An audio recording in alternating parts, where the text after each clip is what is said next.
नमस्ते बच्चों, मैं पवन लक्ष्कार पीजीटी अर्थशास्त्र जवाहर नवोदय विद्यालय बाड़मेर राजस्थान से आपका स्वागत करता हूं। आज का हमारा टॉपिक है अर्थशास्त्र का अध्याय 4 भारत में खाद्य सुरक्षा। ये एनसीईआरटी कक्षा 9 का टॉपिक है। तो देखते हैं हम इस टॉपिक के बारे में। आइए। खाद्य सुरक्षा, जैसा कि आप देख सकते हैं, यह दो अक्षरों से मिलकर बना है, दो शब्दों से, खाद्य और सुरक्षा, अर्थात खाद्यान्न की सुरक्षा प्रदान करना जनता को, उसी को खाद्य सुरक्षा कहते हैं। बंगाल में ये 1943 में अकाल पड़ा था, जिसकी फ़ोटो आप बैकग्राउंड में देख रहे हैं। दाईं तरफ आप अनाज की बोरी देख रहे हैं, फिर बीच में आप पीडीएस का चित्र देख रहे हैं और नीचे करेंसी देख रहे हैं। इन्हीं तीन तत्वों पर निर्भर करती है खाद्य सुरक्षा। तो खाद्य सुरक्षा हमारी क्या है? इसमें तीन तत्व शामिल होते हैं। पहला तत्व है खाद्यान्न की उपलब्धता। इसमें कौन कौन से आते हैं? इसके तीन पार्ट है। पहला पार्ट बफर स्टॉक, दूसरा पार्ट खाद्यान्न का उत्पादन और तीसरा आयात। अर्थात खाद्य उपलब्धता से तात्पर्य है कि देश में कितना उत्पादन का बफर स्टॉक रखा गया है, देश में करंट में कितना प्रोडक्शन हो रहा है और देश ने कितना विदेशों से वस्तुओं का आयात किया है। इन तीनों तत्वों को मिलाकर जो टोटल प्रोडक्शन होता है, कुल उत्पादन होता है, उसी को हम क्या कहते हैं? खाद्य उपलब्धता। दूसरा पॉइंट आता है हमारा खाद्यान्न की पहुंच। खाद्यान्न की पहुंच क्या बताता है? खाद्य प्रत्येक व्यक्ति को मिले, इसी को खाद्यान्न की पहुंच कहते हैं। और कैसे मिलता है ये खाद्यान्न प्रत्येक व्यक्ति को? राशन की दुकानों के माध्यम से। इस नंबर 2 पॉइंट का आविष्कार अमर्त्य सेन जी ने किया था। उन्होंने इस दूसरे पॉइंट की रचना की, वरना पहले खाद्य सुरक्षा का मतलब पहला और तीसरा पॉइंट था। बीच वाले दूसरे पॉइंट की रचना श्रीमान अमर्त्य सेन जी ने की है। खाद्यान्न की पहुंच के लिए आप देख सकते हैं चित्र में कार्टून बना हुआ है, ये पीडीएस है। इसके माध्यम से खाद्यान्न की पहुंच घर घर तक उपलब्ध होती है। फिर है तीसरा पॉइंट हमारा खाद्यान्न का सामर्थ्य या क्रय शक्ति। जाहिर बात है, अगर खाद्य उपलब्ध भी हो, खाद्यान्न की पहुंच भी हो और लोगों के पास अगर क्रय शक्ति नहीं हो, पैसा नहीं हो, तो वो कैसे खरीदेंगे? इसलिए खाद्य सुरक्षा का तीसरा पॉइंट क्या होता है कि सभी लोगों के पास इतना पैसा हो कि वो खाद्यान्न खरीदने में समर्थ हो। इसीलिए आप देख सकते हैं दाईं तरफ मैंने क्रय शक्ति का प्रतीक रुपए दिखाया है। खाद्य सुरक्षा की जरूरत किसे है और खाद्य असुरक्षित कौन है? खाद्य सुरक्षा की जरूरत केवल गरीब ही नहीं बल्कि सभी लोगों को होती है, अर्थात अमीरों को भी खाद्य सुरक्षा की जरूरत होती है। प्राकृतिक आपदा, भूकंप, सूखा, बाढ़, सुनामी, फसलों के खराब होने से पैदा जब अकाल हो जाता है, तो उस स्थिति में अमीर हो या गरीब, सभी को खाद्यान्न की सुरक्षा की आवश्यकता होती है। जैसा कि आप चित्र में देख सकते हैं, दाईं तरफ आपको गरीब लोग भी दिख रहे हैं जिन्हें हमेशा खाद्य सुरक्षा की जरूरत होती है। फिर सुनामी देख रहे हैं आप, बड़ी बड़ी लहरों के रूप में। फिर बाढ़ देख रहे हैं आप, फिर ये सूखे की स्थिति देख रहे हैं और फिर ये भूकंप की स्थिति देख रहे हैं।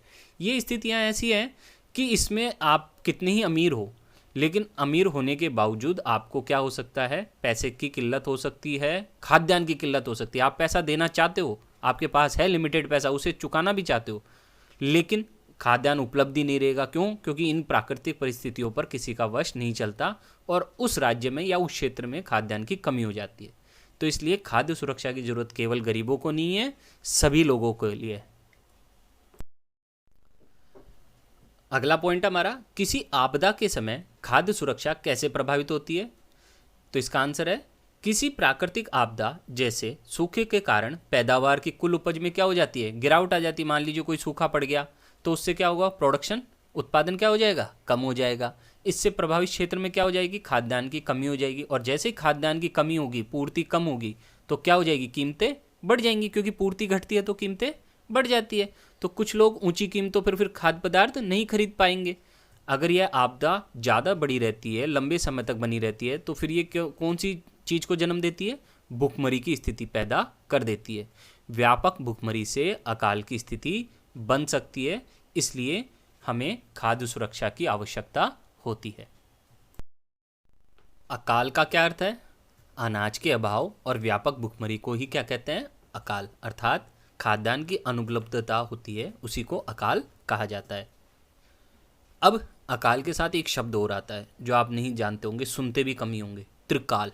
त्रिकाल क्या होता है? त्रिकाल के 3 भेद हैं। पहला अन्न का काल, दूसरा अन्न और चारे का काल, तीसरा अन्न, चारे व जल का काल। अर्थात जब ये तीनों मिल जाते हैं अकाल के ये तीनों रूप मिल जाते हैं तो उसे त्रिकाल कहते हैं।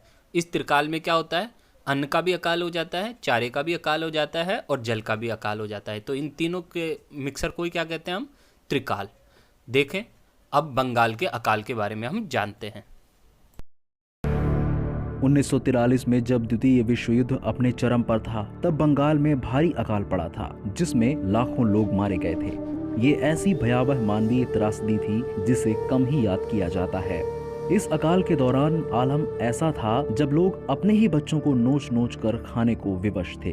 1943 में बंगालियों को जिस आपदा का सामना करना पड़ा वो विश्व के इतिहास की सबसे बड़ी आपदाओं में से एक है। लोग भूखे मर रहे थे क्योंकि ग्रामीण भारत में खाने पीने की चीजें उपलब्ध नहीं थीं। इसलिए लोग कोलकाता, ढाका जैसे बड़े शहरों में खाने और आश्रय की तलाश में पहुंचने लगे। लेकिन वहां ना खाना था ना रहने की जगह। उन्हें रहने की जगह सिर्फ कूड़ेदानों के पास ही मिल रही थी, जहां उन्हें कुत्ते बिल्लियों से संघर्ष करना पड़ता था ताकि कुछ खाने को मिल जाए। कोलकाता, ढाका की सड़कें कंकालों से भर गई थीं। इंसानी ढांचे जो कई दिनों से भूखे थे और सिर्फ मरने के लिए ही बंगाल के कस्बों और शहरों में पहुंचे थे। अब देखते हैं खाद्य असुरक्षित कौन है। तो खाद्य असुरक्षित ये 6 प्रकार के लोग हैं जनरली।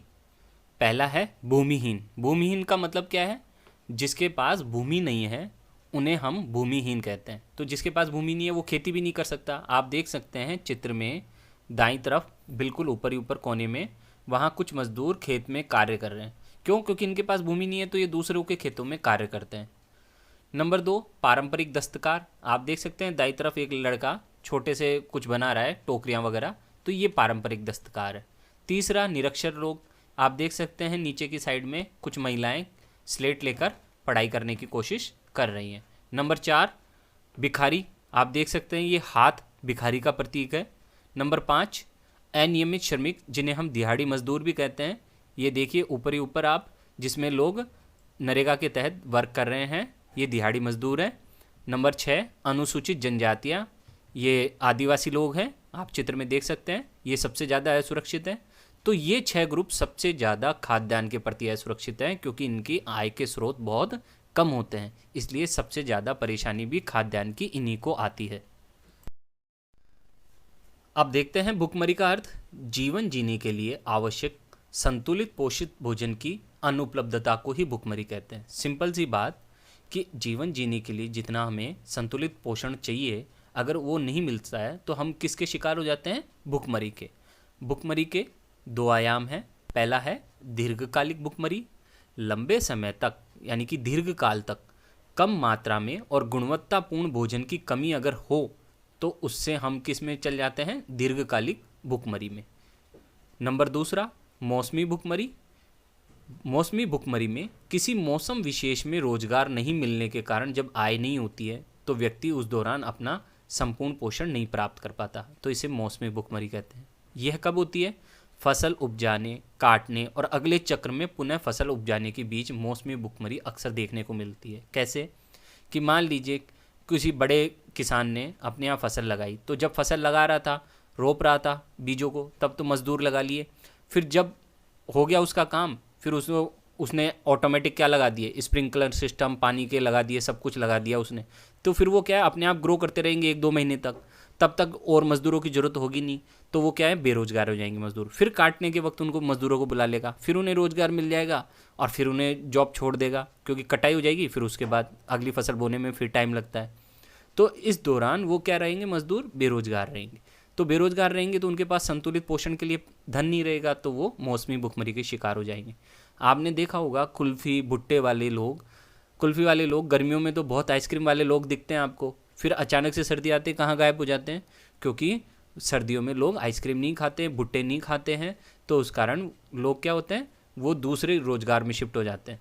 तो उस दौरान जब एक रोज़गार से दूसरे रोज़गार में शिफ्ट होते हैं तो वो क्या होते हैं? मौसमी भुखमरी के शिकार हो जाते हैं क्योंकि उस दौरान उन्हें पैसा नहीं मिलता है। आप देख सकते हैं दाईं तरफ चित्र में एक कुल्फ़ी वाला है जो केवल गर्मियों में ही दिखाई देता है। ये मजदूर हैं, ऊपर की साइड में आप देख रहे होंगे खेत में कटाई कर रहे हैं। फिर ऊपर ही ऊपर है बिल्कुल दीर्घकालिक भुखमरी के लोग जो हमेशा भुखमरी के शिकार रहते हैं, भोजन की कमी के शिकार रहते हैं। तो ये संतुलित भोजन इन्हें नहीं मिल पाता है। 1943 में पड़े बंगाल अकाल के बाद भारत ने कृषि में आत्मनिर्भरता की ओर कदम बढ़ाया और आत्मनिर्भर भारत की एक नई पहल स्टार्ट हुई। इसके अंदर सबसे बड़ा योगदान हरित क्रांति ने दिया। हरित क्रांति, यह क्रांति 1966-67 में प्रारंभ हुई थी और इसका उद्देश्य कृषि उत्पादन को बढ़ाना था और जिसमें यह सफल भी रही। सबसे ज़्यादा फायदा इस क्रांति का गेहूं और चावल को मिला और पंजाब, हरियाणा और उत्तर प्रदेश ने इस फसलों का सबसे ज़्यादा लाभ उठाया क्योंकि वहाँ के किसान समृद्ध थे, वहाँ पानी था। इस कारण से इन्होंने सबसे ज़्यादा उत्पादन बढ़ाने में योगदान दिया। आप देख सकते हैं चित्र में नीचे की साइड में ये बाईं तरफ ये चावल की फसल है और दूसरी साइड में ये गेहूं की फसल है और तीसरी साइड में आप देखेंगे राइट हैंड में तो ये क्या है, आधुनिक कृषि के तरीके, HYB बीज, रासायनिक उर्वरक। आप देख सकते हैं हरित क्रांति में इन सब का प्रयोग किया गया जिससे कि उत्पादन बढ़ गया। कौन कौन सी चीज़ों का प्रयोग किया गया? अधिक उपज देने वाली बीजों का प्रयोग किया गया, उर्वरक का प्रयोग किया गया, कीटनाशक का प्रयोग किया गया, बांध का प्रयोग किया गया, बिजली का प्रयोग किया गया, सिंचाई का प्रयोग किया गया, पंप सेट, नहरें, इनका प्रयोग किया गया, फिर ट्रैक्टर का प्रयोग किया गया और भी जो आधुनिक मशीनें हैं कृषि की उन सब का प्रयोग किया गया। इसका परिणाम क्या हुआ कि कृषि में उत्पादन बहुत तेज़ गति से बढ़ा और हमारे देश को आत्मनिर्भर बना दिया हरित क्रांति ने। इसलिए हरित क्रांति का भारत की कृषि में आत्मनिर्भरता बनाने में बड़ा योगदान है, अविस्मरणीय योगदान है। अब देखते हैं भारत में खाद्य सुरक्षा के घटक। पहला है बफर स्टॉक। आपातकालीन स्थिति में वस्तु की कमी को भरने के लिए वस्तुओं का स्टॉक करना ही बफर स्टॉक कहलाता है। बफर स्टॉक क्यों किया जाता है? ताकि आपातकाल में खाद्यान्न की कमी ना हो, इसीलिए बफर स्टॉक सरकार के द्वारा किया जाता है। सरकार गेहूं तथा चावल के साथ साथ अन्य खाद्यान्नों का भंडारण बफर स्टॉक के द्वारा करती है। बफर स्टॉक को केंद्रीय पूल भी कहा जाता है। इसका प्रयोग सार्वजनिक वितरण प्रणाली के अंतर्गत वितरण के साथ साथ सूखा, फसल बर्बादी और ऐसी ही कई आपातकालीन स्थितियों में हालातों से निपटने के लिए किया जाता है। प्रत्येक साल के तीसरे माह की शुरुआत में FCI के बफर स्टॉक में कितना अनाज होना चाहिए इसकी सीमा तय होती है। ये FCI क्या है? Food corporation of India. तो बफर स्टॉक क्या होता है? FCI रखता है अपने पास। सरकार क्या करती है? आपातकालीन स्थिति से निपटने के लिए खाद्यान्न का भंडार रखती है, उसी को बफर स्टॉक कहते हैं। यहाँ आप चित्र में देख सकते हैं न्यूनतम बफर स्टॉक और हमारा बफर स्टॉक का क्या है। आप देख सकते हैं कि बफर स्टॉक का नॉर्म तो है ब्लू लाइन से दिख रहा है और जबकि एक्चुअल स्टॉक है ऊपर वाली रेड लाइन से। तो रेड लाइन हमेशा इस ब्लू लाइन से ऊपर ही रही है भारत की। क्यों रही है? क्योंकि भारत ने 1943 के अकाल से बहुत कुछ सीखा है और भारत हमेशा जितने नॉर्म्स हैं कि इतना बफर स्टॉक रखना चाहिए उससे कहीं ज़्यादा हम बफर स्टॉक खाद्यान्न का भंडार रखते हैं आपातकाल से निपटने के लिए। न्यूनतम समर्थन कीमत, जिसे मिनिमम सपोर्ट प्राइस MSP भी कहते हैं, क्या होती है ये? अति उत्पादन के समय, ध्यान दें, अति उत्पादन के समय, कम उत्पादन के समय ये प्रॉब्लम नहीं आती है। जब ज़्यादा उत्पादन हो जाता है तभी न्यूनतम समर्थन कीमत की आवश्यकता महसूस होती है। अति उत्पादन के समय किसानों को होने वाली हानि से बचाने के लिए सरकार द्वारा अनाज की खरीद के लिए एक निर्धारित कीमत तय की जाती है, उसी को समर्थन मूल्य या MSP कहते हैं। सिंपल सी भाषा में मान लीजिए किसी एक किसान के किसी साल फसल अच्छी हो जाए तो उसे नुकसान होगा या फ़ायदा? उसे फ़ायदा होगा क्योंकि उस किसान की अच्छी फसल हुई है। लेकिन अगर संयोग कीजिए कि पूरे देश में अगर गेहूं की फसल बहुत अच्छी हो जाए तो फिर क्या होगा? उत्पादन बहुत ज़्यादा हो जाएगा गेहूं का, तो दाम क्या हो जाएंगे गेहूं के? बहुत कम हो जाएंगे। इतने कम हो जाएंगे कि किसान को उसकी लागत भी नहीं मिलेगी और उसे नुकसान होने लग जाएगा।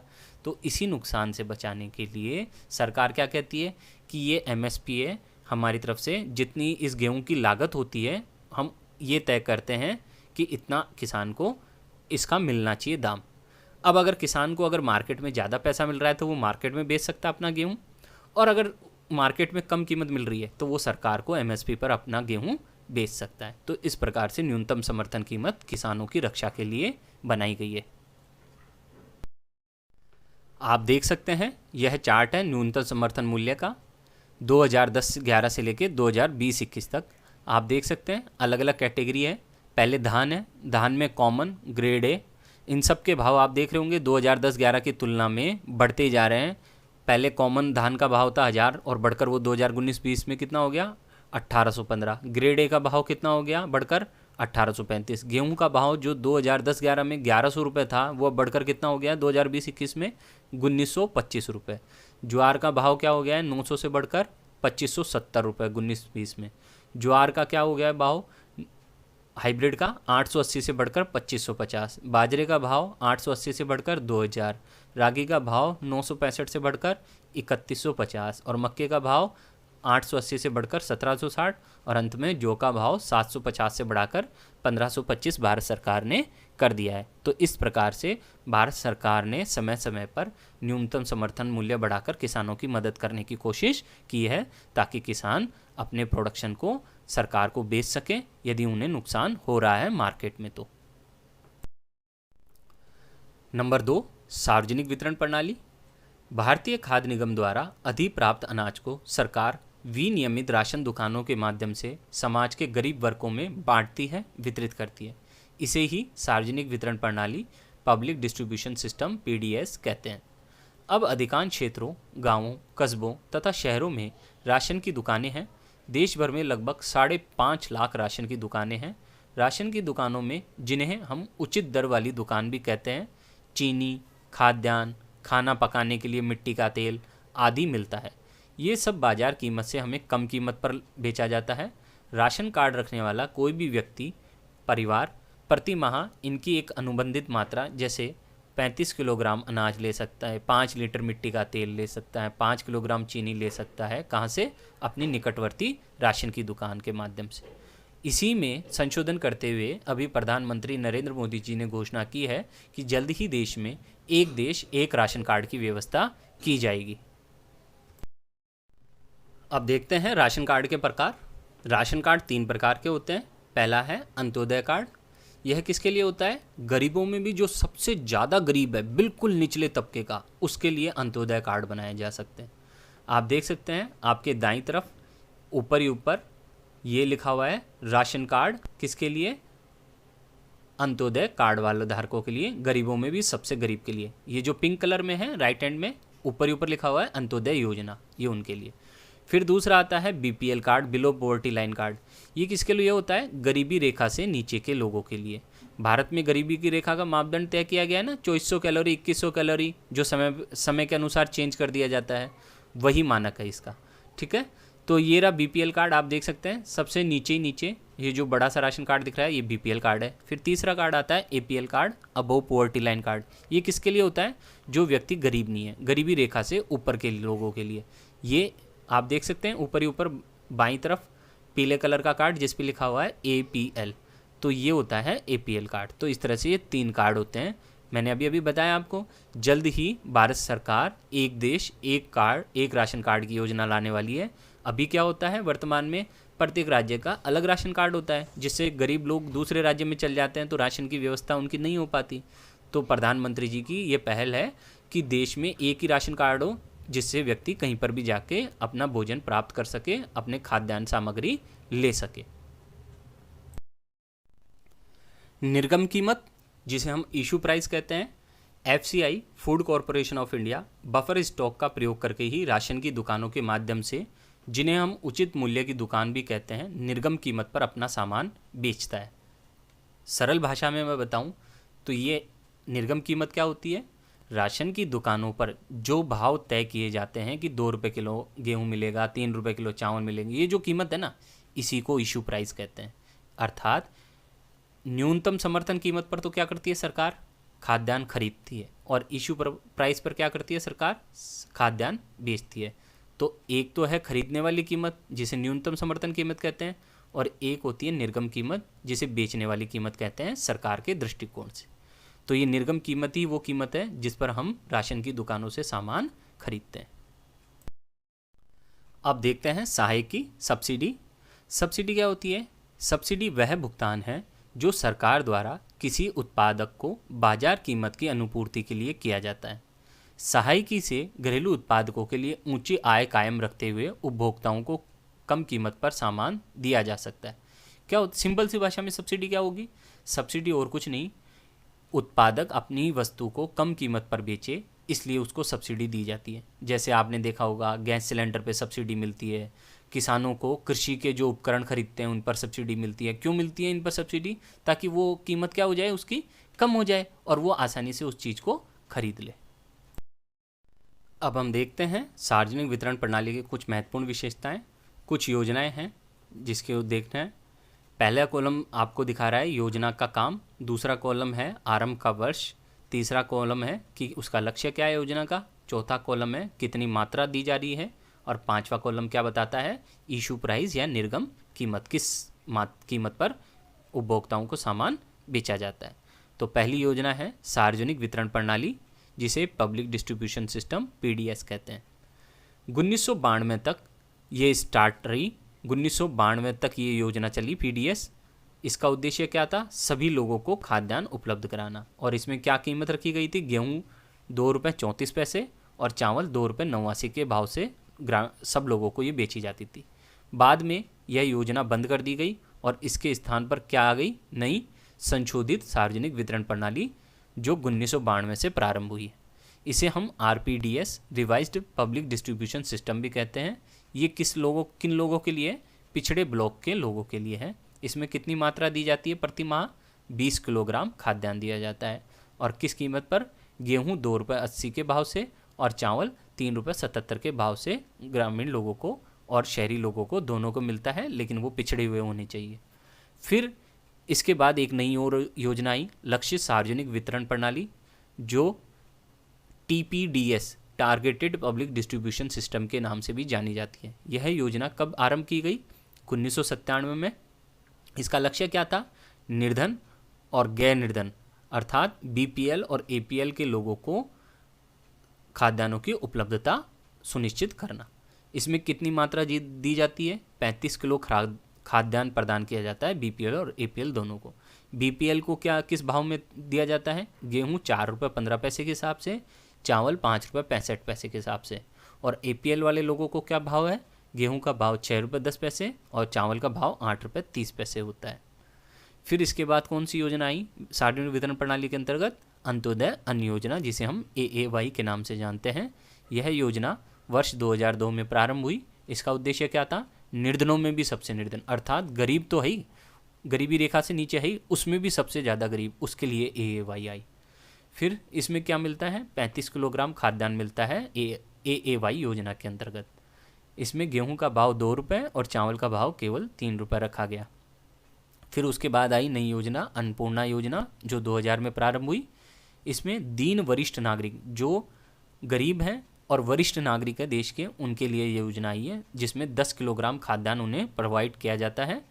और यह इस योजना में बिल्कुल निःशुल्क खाद्यान्न उपलब्ध करवाया जाता है।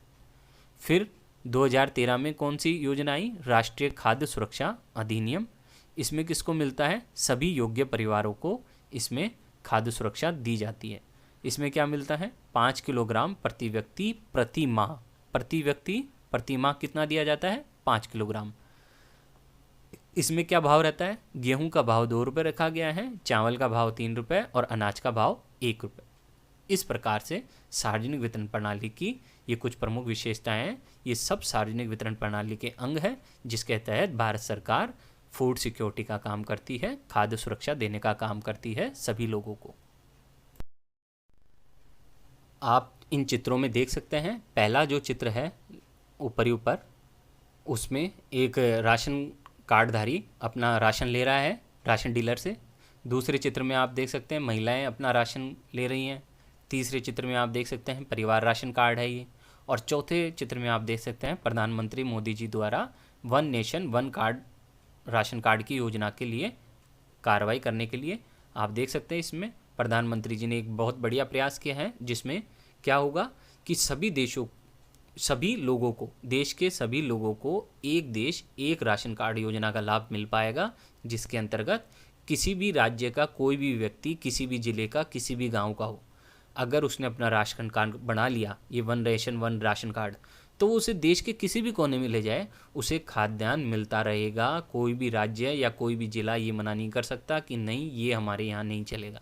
तो सबसे अभूतपूर्व पहल खाद्य सुरक्षा की दृष्टि में। अब देखते हैं सहकारी समितियाँ क्या होती हैं।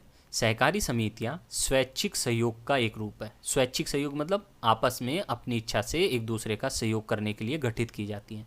अनुच्छेद 19 के अनुसार सहकारी समितियों का गठन करना एक मूल अधिकार है और नीति निर्देशक तत्वों का अनुच्छेद 43(ब) सहकारी समितियों के विकास को बढ़ावा देता है। सहकारी समिति व्यक्तियों की एक ऐसी स्वायत्त संस्था है जो संयुक्त स्वामित्व वाले और लोकतांत्रिक आधार पर नियंत्रित उद्यम के जरिए अपनी सामान्य आर्थिक, सामाजिक एवं सांस्कृतिक आवश्यकताओं को पूरा करने के लिए स्वेच्छा से एकजुट होते हैं। अगर सरल भाषा में कहूँ तो मैं ये क्या होती है, सहकारी समितियाँ 10 से 20 लोग मिलकर आपस में एक बिजनेस स्टार्ट करना चाहते हैं तो वो स्वेच्छा से क्या करते हैं, एक समिति का गठन करते हैं, सरकार के पास रजिस्ट्रेशन करवाते हैं और उसके आधार पर अपना विकास करते हैं अपने बिजनेस का।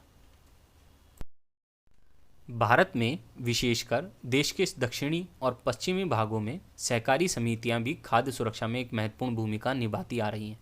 सहकारी समितियां निर्धन लोगों को खाद्यान्न की बिक्री के लिए कम कीमत वाली दुकानें खोलती है। कम कीमत वाली मतलब उचित दर की दुकानें, राशन की दुकानें। उदाहरण, तमिलनाडु में जितनी राशन की दुकानें हैं उनमें से करीब 94% दुकानें किसने खोल रखी है, सहकारी समितियों ने। दिल्ली में मदर डेयरी उपभोक्ताओं को दिल्ली सरकार द्वारा निर्धारित नियंत्रित दरों पर दूध और सब्जियां उपलब्ध कराने में तेजी से प्रगति कर रही है।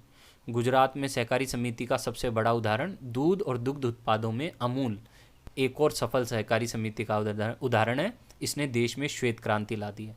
आप देख रहे होंगे जब आप बच्चे होंगे छोटे से, आपके पिता के टाइम से, आपके पिता जब छोटे होंगे ना तब से ये अमूल डेयरी चल रही है और तब से ये अमूल डेयरी आज तक चली आ रही है। आपने देखे होंगे कई इसके पुराने एड्स पे आते हैं। तो अमूल क्या है, एक सहकारी समिति है जो बहुत छोटे से लेवल से स्टार्ट हुई थी, गुजरात के एक छोटे से शहर से, फिर बाद में चलकर ये पूरे देश में फैल गई।